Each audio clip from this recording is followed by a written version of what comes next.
Jumping right back into the show and into our next topic around the AFC South. I've talked a few bits about the AFC South and the Jaguars and obviously Trevor Lawrence, the Tennessee Titans, and their new wide receiver group. Stephon Diggs obviously going to the Texans. And you have the Indianapolis Colts with Anthony Richardson making a comeback. I've talked a good bit about this division, and it is warranted because the way that it's going with all the young talent in there, with all the high-powered offenses, and just the excitement around this division, I think it's slowly growing into one of the best, definitely in the AFC, but arguably in the entire NFL, mostly because of the quarterbacks that I just mentioned. You have one of the highest paid in the NFL in Trevor, the Offensive Rookie of the Year in C.J. Stroud.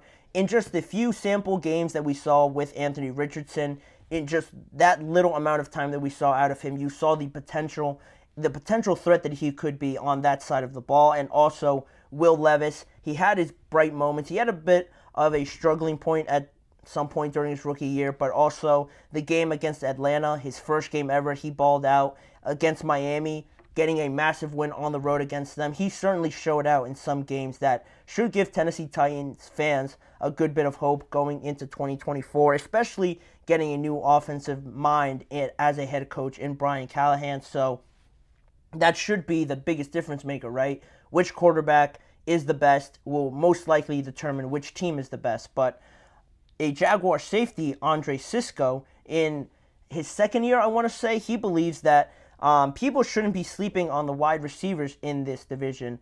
Basically, he believes that they're as big a difference makers as the quarterbacks can be in this division. If you just look at it, he mentioned that the biggest difference I see is the quality of receivers in the division. I think the receivers have taken a huge jump from what the past 2 years have been in this division. And if we want to take a look at that, and I pretty much agree with what Andre Cisco is saying there by mentioning that point, what the biggest difference makers are.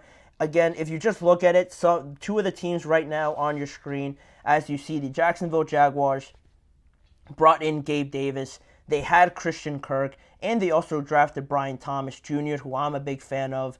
I feel like he was overshadowed a little bit by Malik Nabers, because Malik Nabers definitely deserved all the attention, but Brian Thomas Jr. is certainly a very good player, and I love that he got drafted there with Calvin Ridley moving on within the division, so that was much needed for the Jaguars, and that wide receiver group is already as exciting as most of them get in the entire AFC and in the NFL.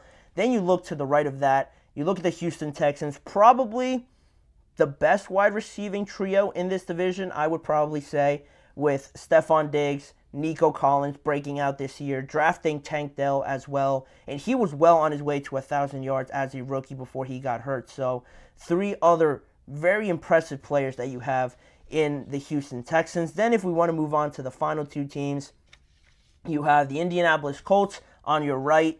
They drafted A.D. Mitchell, big fan of him. To get him in the second round, I think is an absolute steal for the Colts. They were able to bring back Michael Pittman and re-sign him for what seems like a bargain right now, getting him at around $23, $24 million per year, with what everybody else is 100 or 800 yards last year as a rookie.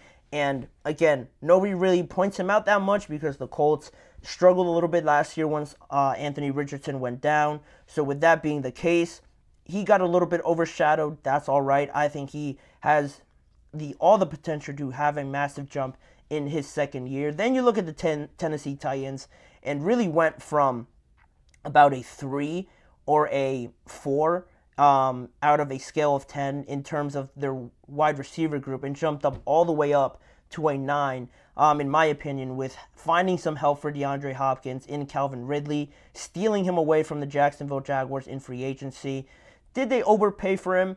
That's a little bit subjective. Maybe for some people, they definitely overpaid, but I still think he's capable of being a number 1 receiver. So if he's still a number 1, if you could get him on your team, I would certainly do whatever it takes to do that. And that's exactly what the Titans did. And then you look at Tyler Boyd, one of the best remaining free agents and one of the most savvy, experienced number 3 options that you can find anywhere. If he's your number 3, he could very well be a lot of teams' number 2. Maybe not so much a number 1, but a very good number 2. The fact that the Titans got all these guys, 2 out of the 3 of them, in this offseason, is very exciting for these Tennessee Titans fans. And I would have to agree with what Andre Cisco said as the wide receivers being the biggest difference makers in this division. And also, he made a great point that I thought was worth mentioning further in that interview when he said that all quarterbacks in the NFL are basically obviously really good. There's not too many duds out there or many quarterbacks that you can go in and think that you don't have to give your all against them. Most of them, as the NFL really, in my opinion, just gets more talented, more just athletic. All these guys are getting bigger, stronger, and more just physically impressive out there on the field, especially the quarterbacks being able to do so much. And again, just being more athletic than what we've seen maybe in the past. You don't really find too many quarterbacks that you think we could just take it a little bit easier today. We don't have to go 100. Maybe let's give 60 to 70%, and we're still going to get out with a win. That's not the case, especially in this division, like I mentioned. So with that being the case, other positions now have to step up, according to Andre Cisco, and he feels that all these teams in the division have done a great job of trying to do that, and that it will most likely come down to this group to determine a lot of games. And I think that was a great point. It also helps that 3 out of the 4 quarterbacks in this division are still on their rookie deals, which is almost a cheat code for all these teams, because they could go out and make these signings, like obviously Calvin Ridley, re-signing Michael Pittman, bringing on Stephon Diggs' contract, and just going along those lines. It certainly helps to do this, and obviously it's a lot easier. But even with the Jaguars, they just gave a lot of money, obviously, to Trevor Lawrence, but they were able to still draft Brian Thomas, bring Gabe Davis, who is a solid option there, and Christian Kirk is still on the team. So that's a decent wide receiver group. So along that point, along about talking the Jacksonville Jaguars and me mentioning their receiving group as a decent, I think if we were to compare them, and obviously these are the difference makers on the field for these teams, I think the Jaguars and the Colts seem to be third and fourth in those groups. I know I ranked the wide receivers, and I probably had it in that order, as the Colts and the Jaguars are being just a little bit below the Texans and the Titans, in my opinion, just because it was a massive loss for the Jaguars to lose Calvin Ridley.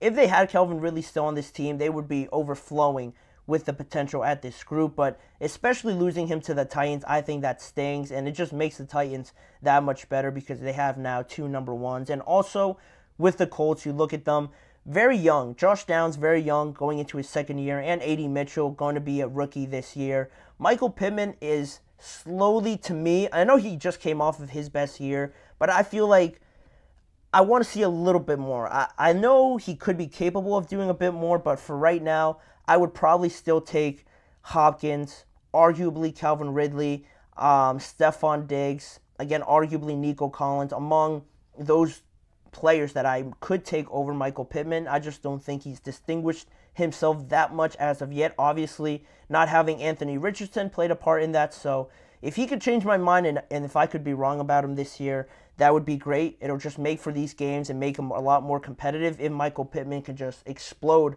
onto the scene even more than he did last year. But the Jaguars and the Colts, in my opinion, are just a little bit below the Titans and the Houston Texans there. That's why I sort of mentioned when I was going over some of the potential fits for T. Higgins and also Brandon Ayuk to an extent as a good landing spot with the Jacksonville Jaguars or the Indianapolis Colts. If they got one of those guys, their wide receiver group, again, would jump up from probably a 6 to a 5 right now to making that jump to all the way to a 9, potentially, if you got one of those guys in the next year or the next few months here in this offseason. But I agree with Cisco that these receivers are going to be the difference maker, but how do you stop it? How do you counteract it? Is it more offense? Do you go out and get another wide receiver like I mentioned in T. Higgins or Brandon Ayuk? Or do you improve your defense and try to stop it that way? I think it really depends on what kind of fan you are. To me, I love seeing defense. I love seeing the defenses going out there. I love seeing, from time to time, a low-scoring game. I don't want to see every game be low-scoring, but I do appreciate when defenses are going crazy, making plays, just the offenses just can't get anything done. I think it throws a good wrench in the monotony of everything from time to time that it exciting a little bit when players are making diving pass breakups or interceptions. You get some sacks, you get some great TFLs. I love seeing that, and I think right now, if we were to go that route and try to improve our defenses to try and negate some of these wide receivers at this position, I think the Houston Texans and the Tennessee Titans right now are in the best spots to do that, to get a stop on defense, to sort of slow down these high-powered offenses because of how much they've improved on that side of the ball. The Texans bringing in Danielle Hunter. They obviously still had Will Anderson. And on the defensive side of the ball, they signed Al-Shaair, the linebacker. They drafted, I forget his name, the corner from Georgia. His name's just escaping my mind. But overall, I think Houston probably has the most balanced team on the defensive side of the ball. It's hard to pick out one major weakness for them on that side. Then you have the Tennessee Titans, who I think are the second most equipped team to make a defensive stop with how much better they improved their secondary, bringing in L'Jarius Sneed, signing Chidobe Awuzie, already having Roger McCreary, and being a lot more able to play man coverage. The biggest question with them is their pass rush. Can it just be enough with Jeffrey Simmons? He is very good, but to me, that's just not enough. You need a little bit more there. You look at the Indianapolis Colts now, and they are just very young overall. I think last year they had the youngest secondary in the entire NFL, and their pass rush really isn't too prominent right now. They just drafted Laiatu Latu out of UCLA, so that's a little bit more promising there. You hope he comes along a lot quicker, but right now they're a little bit too young, like most of their team is. And the Jacksonville Jaguars arguably have the best defensive line. They're right there with the Houston Texans in my opinion, but questions at their secondary, at the second level with their linebackers, their middle linebackers that is, still give me a little bit unease on how much they can contribute. It can't just all be the defensive line because sometimes they might have an off day, and if the secondary is not giving them enough time to get to the quarterback, obviously that's a problem that they just can't resolve, and it's going to become frustrating for those pass rushers, and they really can't show out if they don't have more than half a second, 1 second to get to the quarterback. It's not going to work out. To me, the Houston Texans are the best equipped to do that, and I think that's the way to go. I think defense, trying to improve your defense is the way to go. With so many talented receivers, you can only really have 3 or 4 out there at a time and really be efficient with it. So improving your defense is the way I think these teams have to go to try and negate and try to create another difference maker out there in this division. It's certainly going to be must-watch football. I can't wait to watch this division, and I think it really rivals the AFC North as the best division in the AFC overall. The AFC East is getting there. The AFC West, not really, with just the Chargers. This and the North are really two of the best, probably the two best in the AFC. I'm definitely going to be tuning into those games over the course of this year. But with that being said, we're going to go into another break, and when we return, we got 2 more segments to talk about. More information came out on the Aaron Rodgers case about missing mandatory minicamps, so we'll discuss some of that and what this outlook could be for the New York Jets in 2024. Then, a bit of a fun one, some clauses in these NFL contracts that prohibit players from doing certain activities in the offseason now that we're just taking away some of the days up until training camp.